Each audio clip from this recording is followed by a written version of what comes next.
All right, well, we're going to jump right into part two of the second missionary journey of the Apostle Paul. Last week we looked at part one of this as he traveled throughout Asia Minor and that continent. He crossed over the Aegean and went to Macedonia, and we kind of had to leave it there on last week. As Paul had been imprisoned in Philippi there with Silas and miraculously was released from prison there by the earthquake.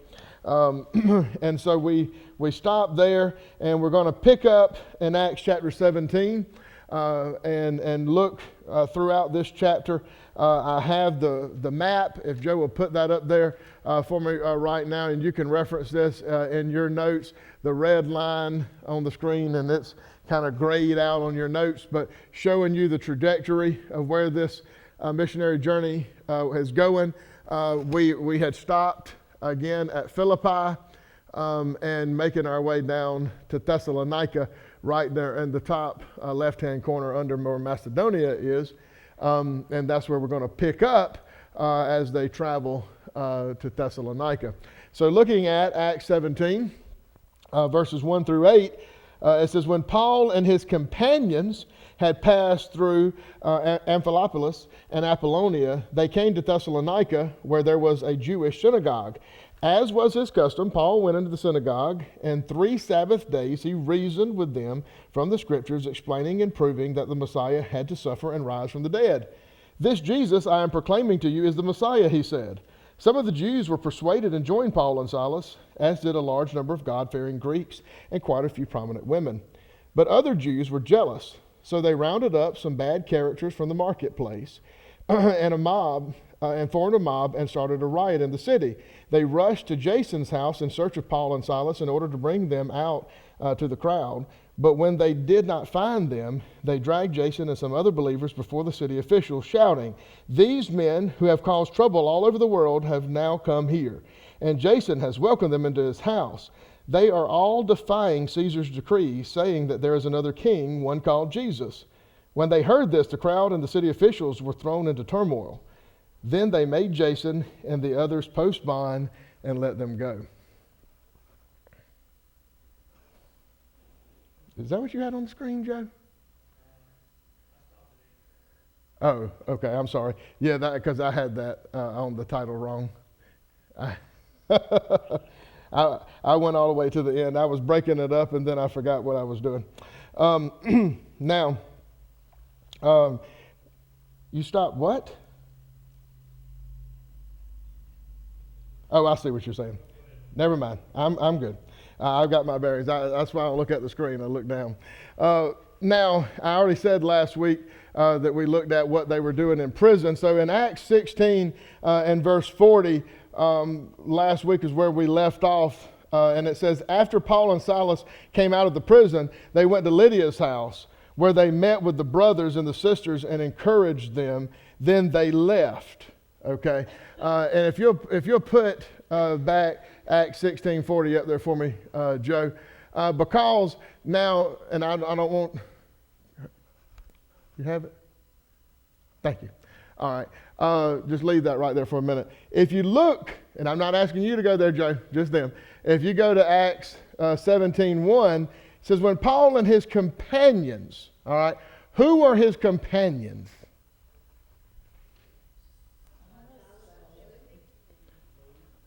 Silas, Timothy, and Luke had been with them, right? What we looked at before, because we kept seeing the pronoun we. All right, Luke is writing the book of Acts, so Luke had been with them. Now, when you look here, what pronoun is used about who went to Lydia's house? After Paul and Silas came out of the prison, they went to Lydia's house. Okay, Paul and Silas has gone there. We said last week when I was talking to some people about, I'm not sure if I put it out in the whole Bible study, but Paul and Silas were the only ones in prison. Okay, Timothy and Luke probably had stayed back at Lydia's house. They were not imprisoned, so they're all at Lydia's house at this point. Okay, they being Paul and Silas was used there. Now, Look at Acts 17:1. Go there with me, Joe. He'll have to jump back. When Paul and his companions had passed through Amphipolis and Apollonia, it said they came to Thessalonica. Now this is Luke. If he had traveled with them to Thessalonica, wouldn't it have said we came to Thessalonica like it had been saying? All right. So, for whatever reason, Lucas stayed back in Philippi. All right. And so the companions at this point are Paul, Silas, and Timothy. Okay. Those three folks have traveled now from Philippi to Thessalonica. Where'd they go when they got there? Synagogue. What does it say in verse 2 about Paul's custom? No, it was right there. You had it. Go back, Joe. 3 Sabbath days. No, that's not what I'm asking you. What does verse 2 say about his custom? He reasoned, explained. No. As was his custom. Hadn't we been seeing that? You go into a city, they go to the synagogue. That's been his custom. That didn't happen in Philippi, if you remember. Why? Because they didn't have one. If they had one, we would have seen him go there. They had to go outside the city by the river, and that's where he met Lydia and them and all. So you see him, boom, here he is in Thessalonica. This is a Macedonian city as well, and he goes to a synagogue because that was his custom to go into a synagogue if they had one. So this is just further proof from what we looked at last week that Philippi did not have enough Jewish men, at least, to have formed a synagogue, and you only needed 10 to do so. Now, if you also look in your paper notes, I've given you at the end of verse 2 and going into verse 3, where Luke uses 3 different Greek words to explain what Paul did while he was in this synagogue in Thessalonica. Yes, it says that he spent 3 Sabbath days there, which is how many weeks? Okay, supposedly. That doesn't mean that that's the only time that he spent in Thessalonica, but he did spend 3 Sabbath days teaching in the synagogue, all right? And what it says, the first thing I've highlighted is he reasoned with them from the scriptures at the end of verse 2, all right? We're going to see that later when he goes to Athens, as Paul is reasoning. What does that English word mean to you if you're reasoning with somebody? You're giving a reason for something happening. Okay. What did you say, Jessica? Talk sense into them. Okay. When you say, man, I've been trying, I can't reason with that person. That person, you can't bring them to a logical kind of understanding. Reasoning is Paul. He's having this dialogue with them. Okay. He's kind of explaining the scriptures, and you see he's not doing it from a place of just logic. It says that he reasoned with them what? From the scriptures. So he's reading the scriptures and he's saying, hey folks, don't you see here? Don't you see what's happening?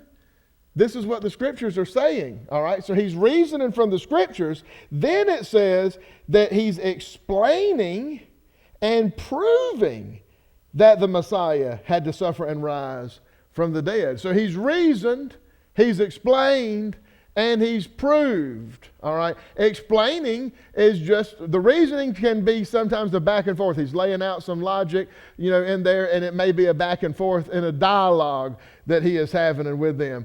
The explaining of it is where he's interpreting what those scriptures, are saying. So that's a part of doing that. And then after having reasoned and after having explained it, Paul's going, well, I think the case is pretty closed here. I've proved to you by every metric that he had available to him and the way that he was presenting these things to them about Jesus. So he has ministered to these folks here in Thessalonica. Now, it tells us that some of them believed after he's done this. 3 weeks of doing these things, 3 weeks of teaching from the scriptures in the synagogue.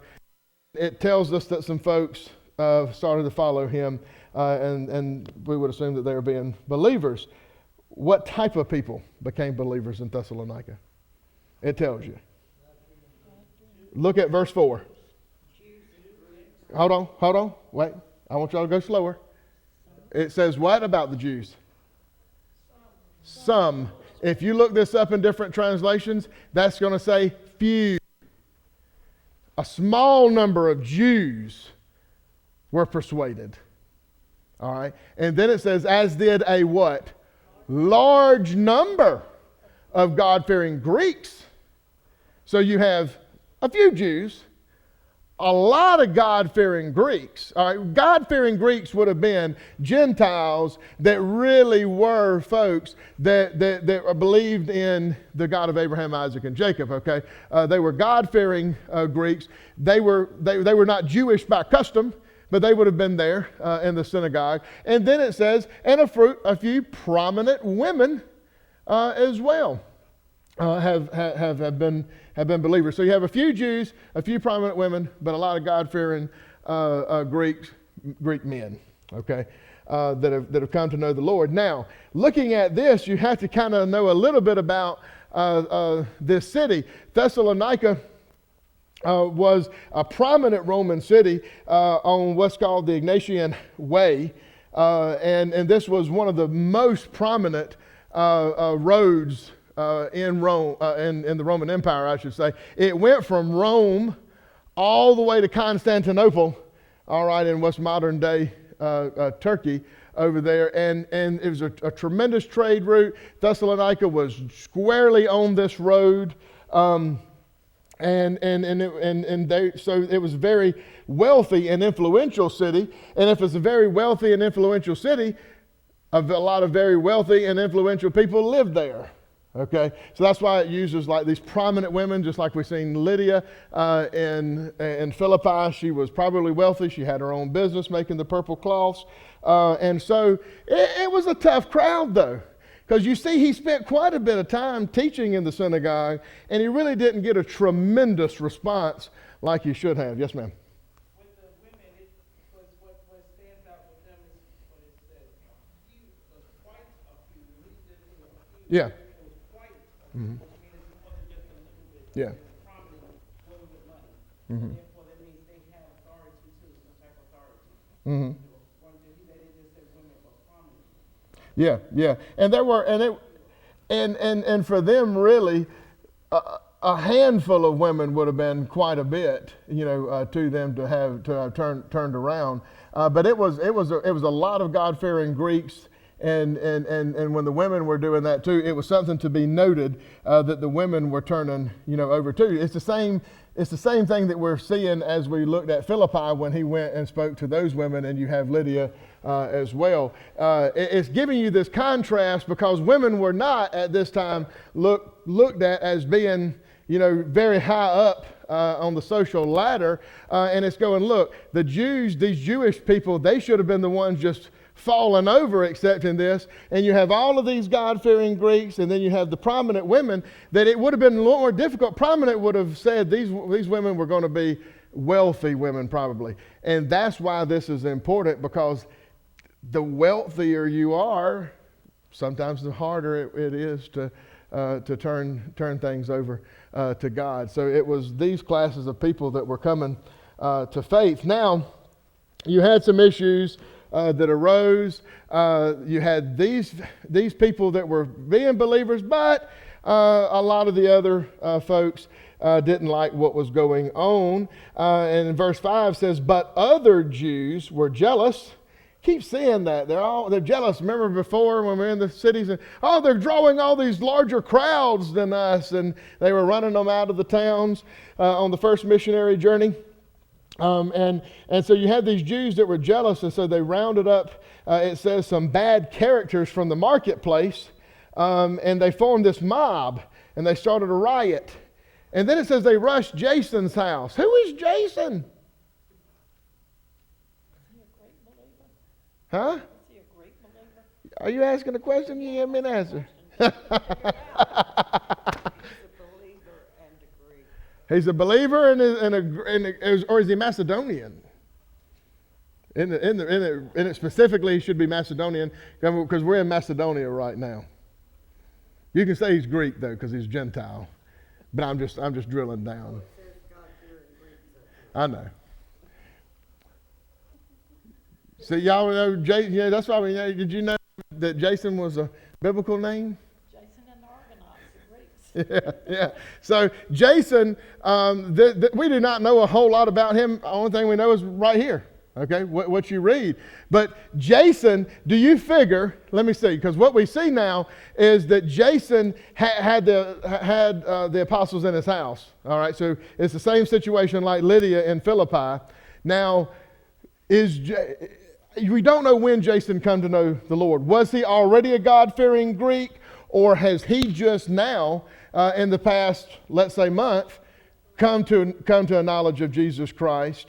All right, because Lydia did. I mean, she was saved and she persuaded them to come to her house then and provided hospitality to them. That could have happened with Jason, but look what takes place with Jason, though. Immediately, he gets crosshairs painted on him, okay? Because this mob, they rushed to Jason's house and searched for Paul and Silas in order to bring them out to the crowd, but the believers had already got Paul and Silas and them out of there. All right? And it says when they didn't find them, they drugged Jason and some of the other believers in front of the city officials. Poor Jason. I mean, he's a relatively new believer, I think, and he's immediately being persecuted, here. And it says the reason is in verse 7, it says, and Jason welcomed them into his house. That was his problem, associating with them and welcoming these folks into his house. In verse 8, when they heard this, the crowd and the city officials were thrown into turmoil, and what Joe didn't have on the screen, but I have in your notes. Then they made Jason and the others post bond. All right, now, this is not like when you post bond today, this is not a great translation of this word here. When you post bond, isn't you have to do after that? What is that? You got to show up to court. That's not what the circumstances would have been here. You basically paid money to them to leave you alone, okay? They went up and Jason and them would have paid, because there was no further investigation to be done, all right? It wasn't like he was going to court for a different trial. They paid money, and by them paying that money, they were going, well, you must be all right. We'll let you go from that. So. Looked at it like it was a Jewish problem. They won't get involved, I think. Well, and we'll see that later, but, here, Jason hadn't committed any other crimes, so they just took the money and said, thank you, now we're a little bit more richer, and you go about your business until you make another infraction. So they didn't beat him that we see, but here you have Jason, they could have killed him. He didn't know what was going to happen to him. They could have imprisoned him, but he's lost money, too. When you associate yourself with the Lord, and this is thousands of years ago, you put yourself in a position for persecution, all right? And I've said this many times, that trials and tribulations come because of punishment, persecution, or of information. And it may be relatively soon. 2,000 years ago, he was persecuted for associating with people of Jesus Christ. 2,000 years later, same thing can happen. That you can be persecuted just because you associate. And I'll give you an example of this. And I called Jim last night because I was filling out some papers for a person, and I was trying to look up Jim's address, and I just said, I'm going to Google it because I pretty well knew what his address was, but I was just going to see it, and I could have just looked in the church app. But I pulled him up in Google, and on Jim and Kathy's house, the Google Street View, it blurred their house out. And I said, hey, how do you do that? Get your house blurred so people can't see it. So I clicked on it, and I'm going down the street. If you've never done this, you have no idea what I'm talking about, but you can go through Google down the street, And I went down, still blurred. I went down again, and I could see the house. And then I could see why they blurred it. Jim and Kathy have a cross in their yard. And Google Street View blurred it on 2 pictures going down the road because they have a cross in their yard. And I said, so, guess what? If you don't want them to see your house, put a cross on your roof. Okay? And your whole house will be on your car. Put one on top of your head. The satellite won't even be able to see you. Okay? And it really, I was incensed. I called Brooke. I said, come out. I called Jim twice, and your dad called me back. I'm going to get him because I know he's been dealing with Zach. And I said, I wanted to tell him he needed to report that to Google because it was apparent. You can see the cross later, But what I'm saying, the algorithms persecute us today. Just because we have a cross in our house, you can't have your house showed out there. And, of course, it gets worse. Shown, I should have said, excuse me. Now, so who was Jason? Jason was a Greek believer, all right, probably already, if I read the material that we, different opinions, I guess, that scholars have, probably Jason was part of this God-fearing Greek crowd that were pretty close, but Paul tipped them over through his reasoning and the sermons he was preaching, and then they had stayed at his house. We're going to see later where they go back. So anyway, now they're going to leave they're going to leave Jason's house. At this point, we're going to look at verses 10 through 15.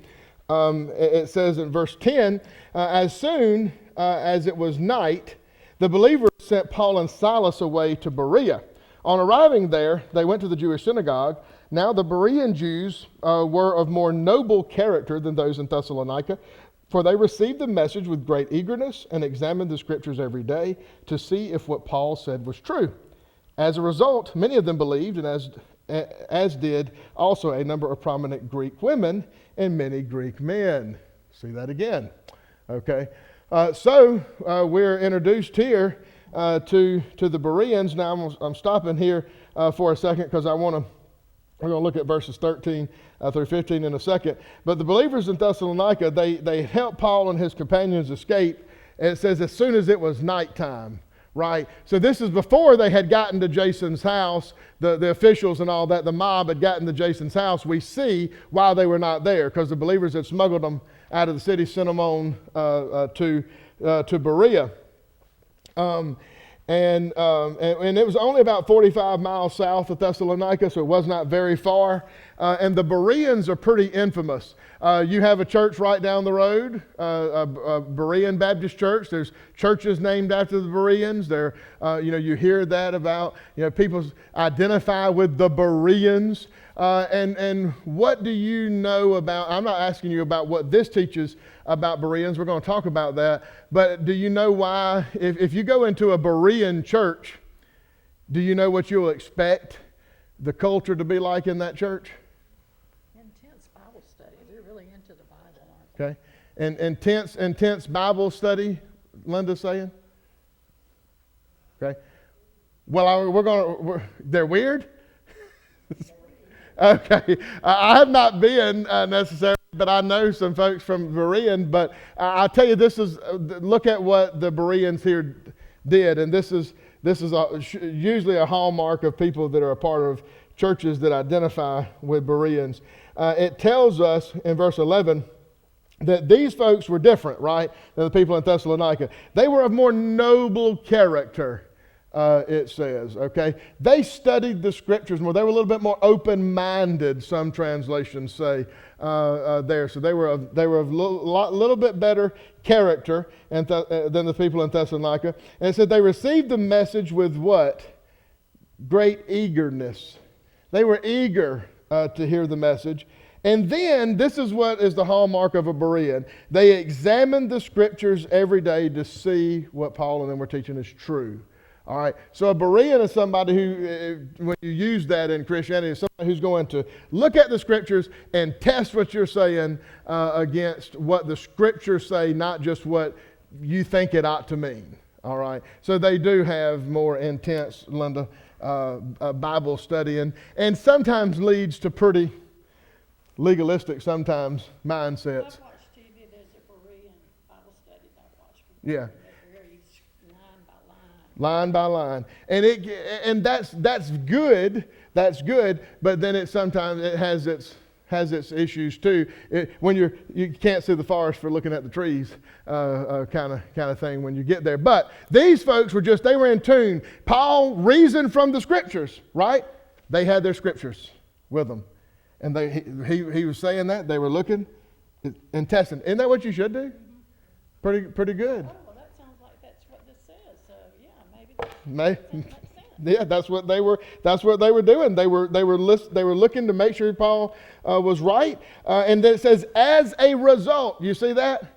As a result of how they were, many of them believed, as did a number of prominent Greek women and many Greek men. So we're talking about the Berean Jews here, all right. And then you have some Gentiles that came to knowledge of God as well. Now, you say, oh, well, everything's great in Berea. You know, they were kind of run out from this mob in Thessalonica. Now it's only 45 miles. These people are following them, all right, from Thessalonica. And in verse 13 it says, but when the Jews in Thessalonica learned that Paul was preaching the word of God in Berea, some of them went there too, agitating the crowds and stirring them up. The believers immediately sent Paul to the coast, but Silas and Timothy stayed at Berea. Those who escorted Paul brought him to Athens and then left with instructions for Silas and Timothy to join him as soon as possible. All right, so we know the traveling companions. At this point, why separate Paul from Silas and Timothy? Why send Paul to the coast? They're starting to focus on Paul. Who is? The Jews that don't believe. The mobs? Yeah, they're inciting these riots. And he's the catalyst. He's also the one who's been appointed by God to create this church. Well, They're seeing him as the, kind of this leader. The people in Philippi, the Philippian people imprisoned Silas as well, didn't they? But he was the But they didn't. Who did they not imprison? Timothy. And Luke. Timothy and Luke were not there. They were just lucky. There's reasons for that. I mean, either they were just protecting them or they did not see them as a threat. Yes, ma'am, Ms. Reese. Paul and Silas are more outspoken. They're more in the front for it. Yeah. You got most times the Bible speaking of them, and these scriptures it's Paul that's speaking. It's Paul who Yeah. goes to the synagogue. Paul is the one who's telling them, reasoning with the people, debating with the people, trying to get them to understand. It's Paul. So Paul is the main man in front. So it's just like when they said with the Indian, you kill the leader, and they all scatter. They got to go back and regroup. So they want to get that leader. Yeah. Cutting off the head of the snake. They want to get the head. Yeah. That's exactly what she said too. Yeah. Paul's the front man. Okay. He's the one who is reasoning. He's the one that is, proving. He's the one that is really out here doing the explaining. I mean, the others are doing that some too, and they're there. But Paul is he's the more visible guy. And so Timothy and Silas could stay behind, all right, and help the church here in Berea thrive without drawing attention to them like if Paul stayed. You see what I'm saying? And in Berea, there was such a response from the Berean people to Paul's message that it behooved them to and there was so much intensity, he's running, right? So on two different fronts, I don't know, I'm just speculating to you why they did this because it doesn't say it, but I think this is probably a conversation that happened. It's like, listen, we need to stay here a little bit longer. Our time here is not over. It's being cut too short. These people are receptive. These people need us to lead them a little bit longer. You all stay here, finish that, and I got to get out of here because he's bringing the heat on them, okay? And so Paul had to continue to go. But you see, he says, y'all come to me as quickly as you can. When you finish the work here in Berea, y'all got to get back to me, all right? And he says that in verse 15. So Paul, though, is going to Athens. Man, I don't know if Athens is the place I wanted to go by myself. If you're Paul, okay? I mean, you're going to the heart of Greece, at this time. You've had trouble all over the land, okay? And you're going to go over here to these philosophers and Greeks. But he's traveling by himself. Put the map up there for me, Joe, if you will, at this point, because they did cross the Aegean when they went from Troas to Macedonia. All right. But what you see now is Paul leaves Berea and sails on the Aegean and comes down around the peninsula here and comes to Athens. All right. So he's not traveled on land here. He's doing this overseas, and he gets to Athens that way. All right. So that's giving you your geographical bearings at where Paul's at this point. So looking at verses 16 through 21, it says, while Paul was waiting for them in Athens, who's he waiting on? Timothy and Silas. All right. He was greatly distressed to see that the city was full of idols. So he reasoned in the synagogue with both Jews and God-fearing Greeks, as well as in the marketplace day by day with those who happened to be there. A group of Epicurean and Stoic philosophers began to debate with him. Some of them asked, what is this babbler trying to say? Others remarked, he seems to be advocating foreign gods. They said this because Paul was preaching the good news about Jesus and the resurrection. Then they took him and brought him to a meeting of the Areopagus, where they said to him, may we know what this new teaching is that you are presenting? You are bringing some strange ideas to our ears, and we would like to know what they mean. All the Athenians and the foreigners who lived there spent their time doing nothing but talking about and listening to the latest ideas. All right. So, again, as I mentioned, he's waiting. He's given those instructions that Timothy and Silas are going to come and join him, as it told us earlier. And he's there in Athens by himself. He probably waiting for a second. He thought, well, I don't know how long he stood there and waited, but he's looking around. He's going, my goodness, what a city full of idols, it says. What's that mean? They had all these idols. They worship different gods. The idol worship. What is an idol? It's an image that they consider Statues? Huh? They get considered the image of a god. Okay. Later on, and we're not going to read it, but I've taught on it many times before. But he gives a sermon. In the sermon, he shows you. You going down. He's like, y'all have got a statue of a god. You even got a statue of an unknown god. He said, I mean, you can think about, Athens, Greece, and it wasn't just paintings. They had all of these statues and all of these things just sitting up here for people to be able to worship. All right. So it didn't take Paul a long time, is what I'm trying to say, to look that this city was full of idols. I mean, he kind of landed, he went in the city, and he's going, my word. All of these statues. That's why I'm saying it had to be these big statues that were all around, and he talks about it later. So everywhere he kind of walked, he's seen all of these things. So he noticed that. And where did he go first? When he got in Athens and he seen this, where did Paul go?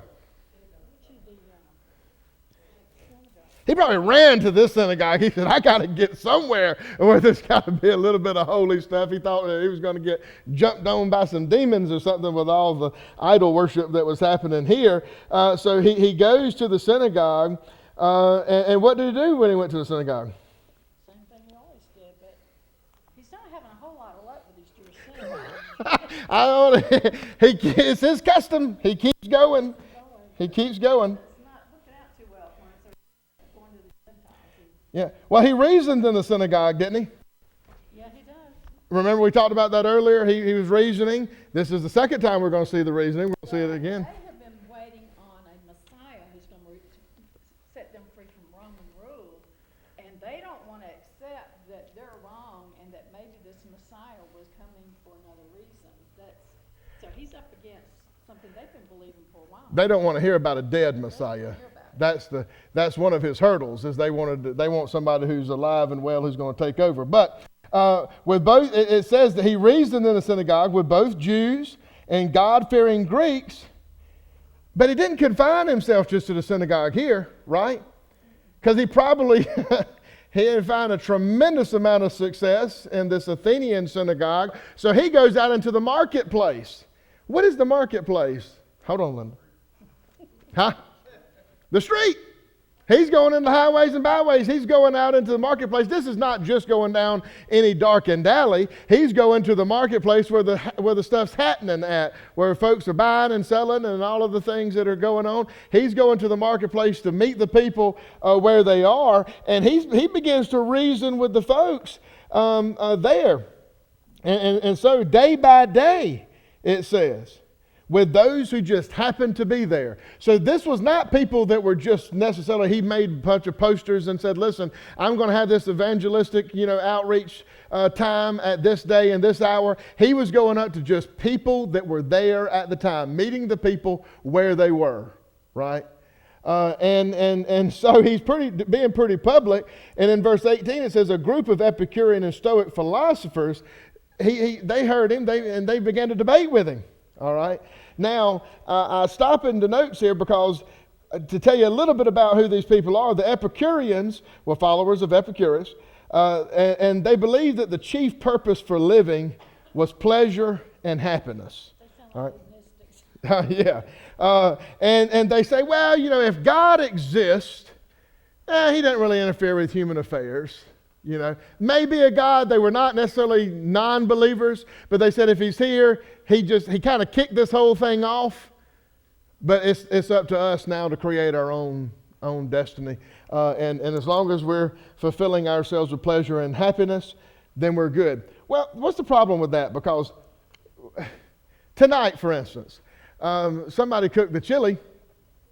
Half the crowd said the chili would burn you from stem to stern. Some other people said, no, they didn't think the chili was that hot. So we were divided on that. The only thing that we were united on is that the chocolate cake was pretty good. Okay? I didn't hear any debate on that, and if I did, I wouldn't tell you. But we talked Sunday about a little bit of division and stuff like that going on in the world. What is pleasurable and happy to one person isn't pleasurable or happy to somebody else. Right? So their whole philosophy, what's pleasurable and what's happy, good grief. That may be ideal for you, but I'm not sure for somebody else. But the Stoics, on the other hand, they were followers of Zeno, and he taught from this porch, which is called a stoa, and that is why they're named Stoics. But they're pantheists, all right? Pantheist believes that this pew is God. They believe this is God. They believe God is in everything and God is everything. All right, that's pantheism.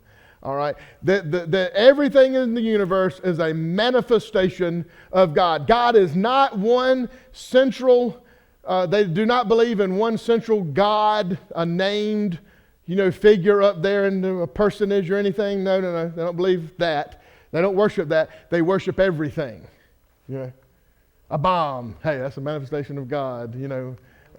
Whatever. Everything is God. God is everything, and everything is God is a very simplistic way of putting pantheism to you. But the Stoics, they were able, because of that, to tolerate all gods that were around, because they said, we don't agree with you that the God is named God, but, this thing that are happening, we're a broad tent. We'll bring that in to us, because their main deal was to kind of further history, if you will. They wanted to direct history. They wanted to be the masters of their own fate, and they were able to, through their own ability, to make things happen. They got very, very egotistical, I guess, if you will, because it was, everything was dependent upon them. And so here you have these and these were the two camps of philosophies that were prominent in Paul's time while he's here. So you have these Epicurean and Stoic philosophers, and they're debating with Paul. Little old Paul. Remember little old country boy Paul who didn't know anything and never was trained? No, Paul was educated in Tarsus. He spoke 4 languages. And you wasn't even here when we taught that, Linda. They were very good that you know that. I was being a little facetious because Paul was very well educated, remember? Yes, he was. A Jew from Tarsus, studied under Gamaliel. He had lived in the city of Tarsus, gone down to Jerusalem. He's very, very well educated. It would have been a little bit difficult if it had been some random, barring the fact that God can absolutely speak directly through you things you never knew, all right?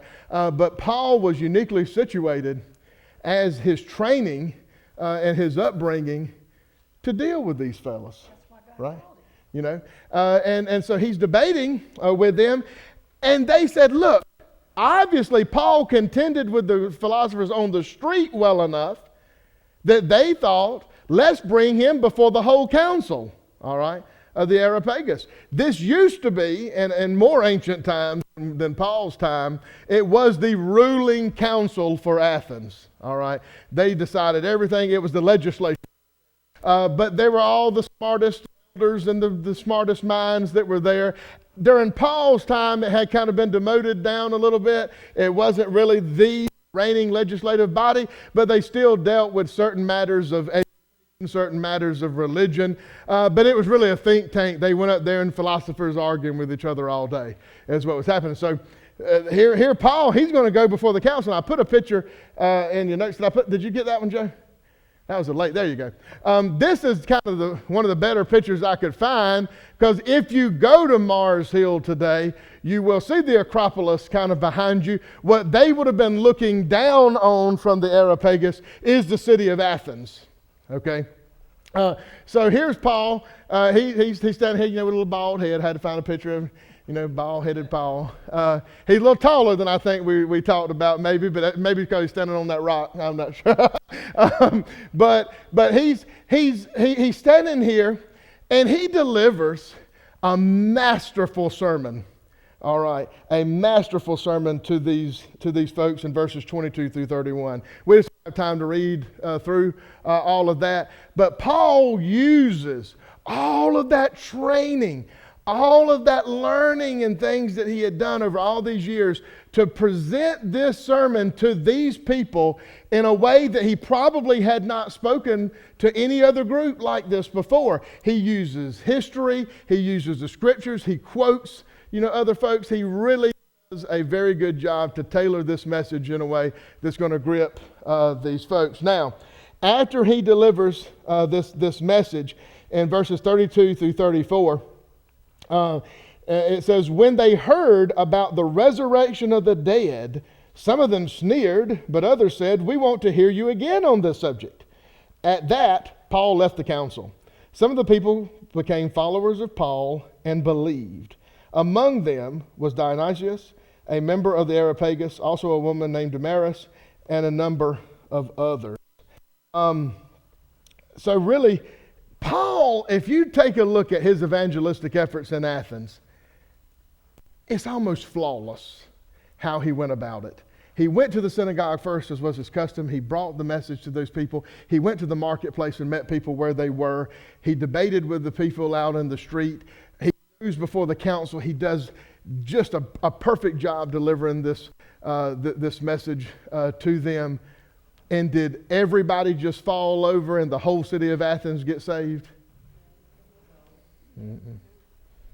No, just a small number. A few. Hey, to have one of these learned philosophers start following him, I think is a big thing for Paul. All right, he did have a member of the Areopagus, who these folks were the creme de la creme of thinkers of the time, and he had a few of them that he convinced. All right, and it only takes one. It only takes one person to light, and that person has a testimony, and they can go to their own people. Paul's an outsider, all right, but so there's something happening in Athens. It wasn't crazy, but it was certainly mixed reviews. Now, looking at chapter 18, verses 1 through 3, it says, after this, Paul left Athens, and he went to Corinth. Oh boy, if he thought Athens was bad.